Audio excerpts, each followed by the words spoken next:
Suatu petang dalam tahun 1960, Datuk yang sudah menjangkau usia 57 tahun, membersihkan senapang kampung berlaras satu di anjung rumahnya. Dengan tenang dia berkata pada saya, "Kamu usah jadi pemburu, kenapa toh?" Dia tidak menjawab. Datuk terus menimang-nimang senapangnya. Kemudian Datuk ambil golok perak, dia mengasah golok di batu dekat kepala tangga. Dan saya masih menanti jawaban dari Datuk. "Aku tak mau cucu-cucu aku jadi pemburu." Tiba-tiba Datuk bersuara. Dia duduk di anjung rumah kembali, mendengar cakapnya. Itu saya buat keputusan tidak akan mengajukan sebarang pertanyaan padanya. Datuk mudah naik darah kalau selalu ditanya atau disoal. Dia juga tidak suka orang membangkang cakapnya, terutamanya dari anak-anak cucunya sendiri. Datuk memang handal memburu. Tidak ramai orang kampung mandi upeh macam Datuk, cukup asyik dengan kegemaran memburunya. Hampir seluruh hutan jajahan, dinding dijelajahnya. Orang-orang kampung menganggap Datuk bukan pemburu sembarangan, pemburu yang ada isi. Kalau tidak masakan ia berani masuk ke dalam hutan yang tidak pernah didatangi oleh manusia. Datuk tidak menambak sembarangan pada binatang-binatang buruannya. Dia akan memilih tepat di kening di antara kedua-dua kening binatang itu. Dan setiap kali Datuk masuk ke hutan, dia akan memulakan langkah kaki kiri dahulu. Kedua belah tumitnya tidak memijak bumi, kecuali sesudah 5 tapak melangkah. Lepas itu Datuk berhenti, dia membaca sesuatu, lalu mematah ranting kayu yang berada di bawah ketiak kanannya. Dilemparkannya sebelah kiri. Datuk dapat senapang bukan karena dia homeguat atau apa. Dia minta sendiri pada kerajaan dengan alasan mahu menjaga tanahnya yang seluas 15 ekar yang ditanam dengan getah, durian dari serangan monyet dan babi hutan. Permintaan Datuk dipenuhi oleh Inggris. Sesudah pegawai polis, Tuan Dio serta penghulu dan ketua kampung memeriksa tanah Datuk, Datuk beli senapang dari Taiping dalam tahun 1949. Sejak itulah Datuk giat memburu dengan senapang. Sebelum itu Datuk hanya berburu dengan senapang. Sebelum itu Datuk hanya berburu dengan membuat jerat dan sebagainya. Banyak perkara-perkara aneh yang Datuk lalui sepanjang karirnya. Dan saya antara cucu yang selalu mendengar cerita-cerita Datuk itu, karena saya selalu menolongnya mencangkun di kebun. Kadang-kadang menjadi temannya ke surau. Datuk terlalu sayangkan saya, karena saya adalah cucu lelakinya yang pertama dari anak sulungnya, yaitu ibu saya. Saya tahu apa kelemahan Datuk dan kegimarannya. Dia pemurah dan suka mendengar orang mengaji Quran. Kebetulan pula saya cucunya yang agak terkenal membaca Al-Quran di kampung itu. Datuk tidak kedekut mengeluarkan uangnya untuk memberikan pada orang mengaji, tapi Datuk tidak memberikannya sendiri, melainkan melalui saya. Biasanya, kalau Datuk suruh beri 10 ringgit, saya hanya memberikan separuh saja, yang separuh lagi masuk saku saya. Pernah Datuk bercerita pada saya, suatu ketika Datuk dan kawan-kawannya masuk hutan dekat dengan Gunung Tunggal di kawasan Segari berhampiran dengan Pantai Ramis. Kawasan itu tidak pernah dimasuki oleh manusia. Datuk dan kawan-kawannya berjaya menembak beberapa ekor binatang. Karena terlalu asik memburu, tanpa disadari Datuk telah terpisah dengan seekor rusa besar. Datuk mengikutnya dengan teliti. Datuk memintas rusa itu sebelah kiri dan mengambil tempat di sebalik pokok besar. Datuk menghala muncung senapang pada kepala rusa. Dia yakin sasarannya akan tepat pada tempat yang dimahunya.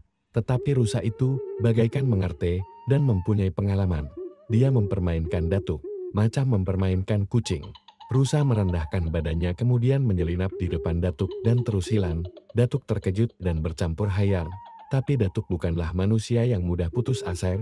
Dia mencari kesan jejak rusa itu. Diperhatikannya ke arah mana tapak rusa itu lari. Dia mencium daun-daun kering yang terdapat di situ. Akhirnya, Datuk merapatkan telinganya dengan bumi. Dia mengeluh. Ternyata kesan rusa itu sukar diperolehinya. Waktu Datuk berpusing-pusing di situ, seekor rusa lain muncul di depan Datuk.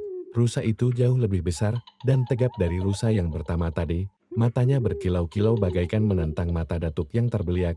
Karena terkejut, Datuk tidak melepaskan peluang dan terus melepaskan tembakan. Datuk gembira. Tembakannya tepat mengenai kening rusa itu. Dia mencabut golok perak di tangan untuk menyembelih rusa. Golok ditayangkan di depan matanya. Datuk membaca sesuatu dan menghentakkan ulu golok ke tanah. Bila Datuk memulakan langkah, rusa itu segera bangun. Di depan mata Datuk sekarang wujud 2 ekor rusa. Serentak dengan itu dada Datuk berdebar. Dia mula terasa ada sesuatu yang kurang baik akan terjadi. Datuk terdengar kokok ayam hutan. Datuk melepaskan tembakan. Kena pada salah seekor rusa itu di kening, rusa itu rebah dan bangun kembali menjadi 3 ekor. Datuk yakin ada sesuatu kejadian yang lain di sebalik semuanya itu. Tapi, Datuk bukannya manusia lemah semangat. Kalau tidak masakan dia berani meninggalkan kampung halamannya di Aceh, berperahu ke Pangkalan Baru dan bermukim di kawasan. Bruas, Datuk terus menembak bertalu-talu. Rusa terus menjadi 3, 4, 5, 6 dan 7. Pokok ayam hutan bertambah nyaring.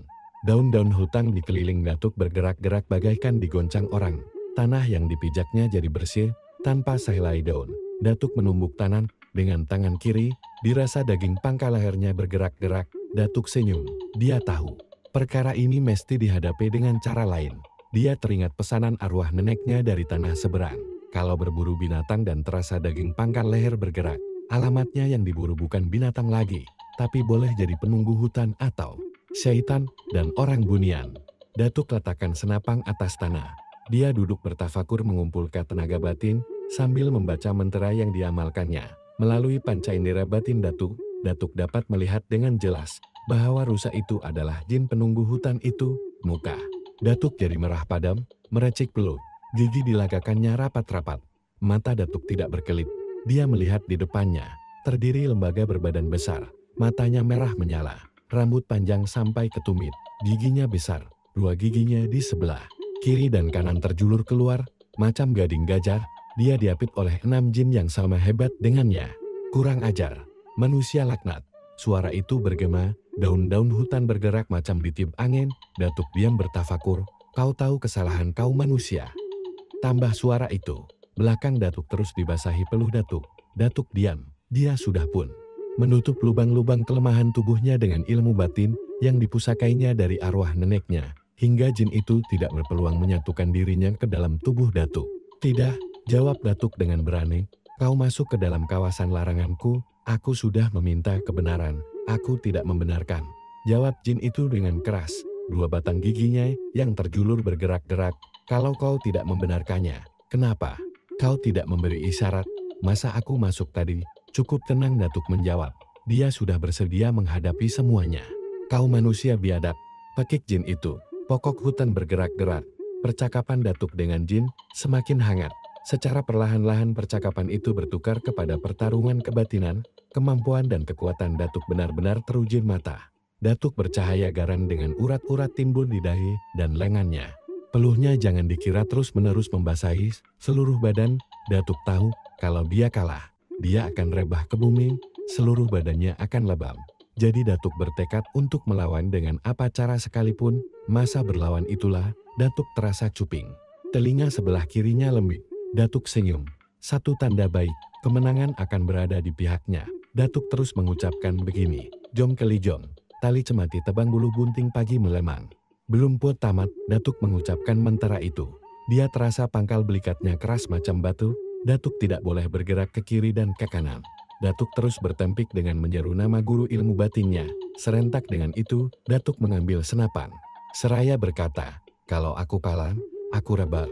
Kalau aku menang, aku berdiri dan kau pulang ke tempat asalmu. Datuk pun melepaskan satu tembakan kepada rusa. Tepat tembakan Datuk kena pada kening rusa-rusa yang berjumlah 7 ekor itu, hilang entah kemana. Kawasan itu jadi sepi. Pemandangan Datuk kembali normal. Yang ujub di depannya sekarang ialah sebatang pokok besar dengan akar-akar bergayutan yang mencecah muka bumi. Datuk menang dalam pertarungan itu. Sebelum meninggalkan tempat itu, Datuk segera mencari anak-anak kayu yang bercabang 7 yang mengarah ke matahari jatuh. Anak kayu bercabang 7 itu Datuk tikam ke bumi, cabang yang 7 ke bawah. Lepas itu Datuk memotong cabang 7, lalu berkata, ini kawasan manusia, dan kau telah pulang ke tempat Datuk asalmu. Pun mencari arah. Dia mula masuk tadi. Dia duduk di situ lebih kurang setengah jam, kemudian baru kawan-kawannya pulang. Semua binatang buruan dimasukkan ke dalam bonet kereta Ford Anglia kepunyaan Datuk. Dalam perjalanan pulang Datuk dan kawan-kawannya singgah di Pekan Pangkalan Baru. Mereka makan dan minum kopi di sebuah warung dekat Surat. Cara kebetulan pula tuan punya warung itu adalah kenalan Datuk yang sama-sama satu datang dari Aceh. Datuk pun menceritakan tentang peristiwa yang dialaminya. Menurut tuan punya warung itu, setiap pemburu yang berjumpa dengan rusa yang berjumlah 7, selalunya cukup sulit untuk keluar dari kawasan hutan Kalau keluar pun dia tidak akan sihat atau separuh gila. Biasanya bila mereka sampai ke rumah, mereka terus sakit dan meninggal. Masa sakit itulah mereka tidak tentu arah. Kalau silap dilayan atau tidak berjumpa dengan dukun yang handal penyakit itu akan berjangkit pada si anak. Biasanya sakit suka pada anak bongsu. Terang tuan punya warung itu pada Datuk. Datuk terdiam, kemudian Datuk mengajak tuan punya warung itu ke tepi sungai. Datuk minta tuan punya warung itu memandikannya dengan air yang bercampur dengan daun 7 jenis untuk mengelakkan babi rusa itu mengikut Datuk balik ke rumah. Walau bagaimanapun, Datuk terhindar dari serangan sebarang penyakit, malah kegemarannya untuk memburu bertambah giat dan hebat.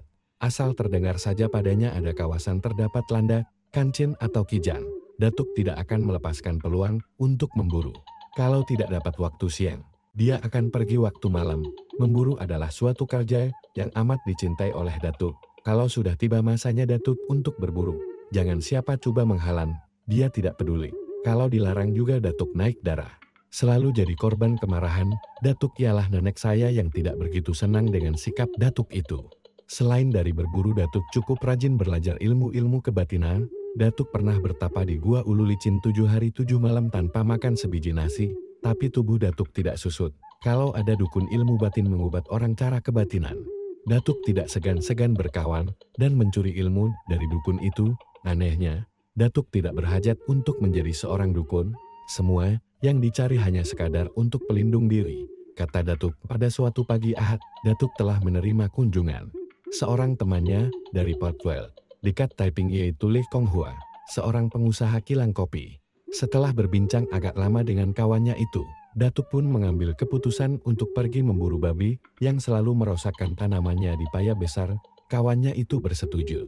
Mereka terus pergi ke balai polis Bruas memberitahu tentang hajat mereka untuk memburu babi. Hasrat Datuk dan kawannya itu tidak dihalangi oleh pihak polis, karena kawasan Paya Besar masih lagi belum terlibat dengan kawasan hitam. Dengan kereta Fort Anglian mereka masuk ke dalam kawasan Paya Besar, ikut jalan 6 kaki, sampai ke kawasan kebun getah lebih kurang pukul 10 pagi. Kemudian Datuk dan kawannya itu menyusul jejak tapak kaki babi menghala ke utara. Lebih kurang 2 jam berjalan. Babi yang dicari masih tidak ditemui. Mereka masih tidak putus asa. Lee Kong Hua sudah merancangkan, bila dapat babi hutan nanti, dia akan membawa babi itu pulang dengan lori kepunyaan seorang kawannya yang sudah bersetuju datang ke kebun getah Datuk lebih kurang pukul 3 petang. Dia mengira paling kurang 5 ekor babi akan diperolehinya. Karena dia tahu Datuk memang cekap menembak, jalan punya jalan, akhirnya Datuk dengan kawannya tersuar dengan seekor babi hutan yang besar. Datuk melepas tembakan tape. Babi segera melompat masuk ke dalam belukar kecil yang penuh dengan pokok serunai laut, sendudu. Datuk dan kawannya mengelilingi belukar kecil itu. Tiba-tiba babi itu keluar dari belukar dan berlari ke arah Ulu Dendang. Mereka terus memburunya. Masa memburu Datuk dan kawannya terserempak dengan satu kumpulan babi, dan babi yang mereka kejar itu berada tidak jauh dari kumpulan tersebut. Dia sudah luka. Datuk memberitahu kawannya, hati-hati, babi hutan Lukas selalunya ganas. Aku tahu, tunggu di sini, dia mesti ditembak.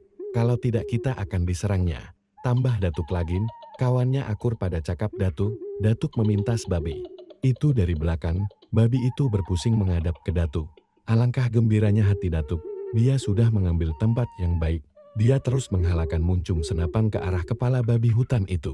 Macam selalu sasaran yang dipilih oleh Datuk ialah pada kening setiap binatang buruannya. Bila pemetik senapang mau ditarik babi itu, memusingkan tubuhnya, lalu masuk ke hutan sebelah kiri. Datuk terus mengikutinya dengan tenang. Suatu ketika binatang itu berhenti. Datuk sudah pun mencari tempat yang baik untuk melepaskan tembakan. Entah macam mana bagaikan, ada suatu kuasa yang menarik tangan Datuk menarik pemetik senapan. Dan satu ledakan bergema, babi terkejut dan terus lari. Datuk terus juga memburu hingga sampai ke ulu sungai Dendam. Di seberang sungai Datuk melihat babi hutan itu menyondol-nyondol tanah dengan tenang. Datuk berjalan menyusul tebing sungai ke hulu. Dia menyeberang melalui sebatang pokok merbau tumbang yang merintangi sungai Dendang. Jadi berada di kawasan itu, seperti berada di kawasan sendiri, pikir Datuk. Datuk pun sampai ke seberang. Ternyata Datuk tidak boleh mendekati babi itu, karena dipisahkan oleh satu kolam kecil yang airnya keruh. Kalau Datuk melepaskan tembakan dari situ pun boleh. Tapi Datuk tidak mau. Dia mau menembak babi jarak yang Dekat sekali, Datuk pun melompat kolam kecil yang seluas kira-kira 5 kaki itu. Datuk merangkap dan mencari tempat yang baik. Babi hutan itu terus juga nyendol tanah. Datuk berdiri di sebalik pokok ara. Tiba-tiba Datuk terasa telinganya berdesing, pandangannya berubah dan jadi berpinar-pinar. Datuk bagaikan berada di satu dunia lain yang sunyi, tapi amat menyeramkannya. Dengan pokok-pokok yang beraneka ragam dengan akar yang berjuntaian, Datuk mengira semuanya terjadi karena dia terlalu letih, banyak membuang tenaga karena berlari. Dia mau merebahkan babi hutan itu dengan segera. Kalau babi itu tidak mati, nanti dia mengamuk. Semua penoreh getah di paya besar akan diserangnya. Datuk tahu kalau babi hutan mengamuk cukup buruk padanya. Datuk melihat babi hutan itu menyondol tanah di pangkal pokok besar. Datuk meletakkan buntut senapan di bahu. Dengan hati-hati dia pun menarik pemetik senapan. Datuk jadi gawat sekali. Senapan itu tidak berbunyi dan babi hutan terus menyelinap ke balik pokok besar. Dari celah pokok besar itu muncul seorang wanita yang sungguh cantik. Dia mau mendekati Datuk dan mengatakan bahwa babi itu berada tidak jauh daripada pohon itu. Dia suruh Datuk memburunya dan Datuk sudah tahu, dia terperangkap. Lagi, wanita di hadapan Datuk terus bercakap dengan manjanya.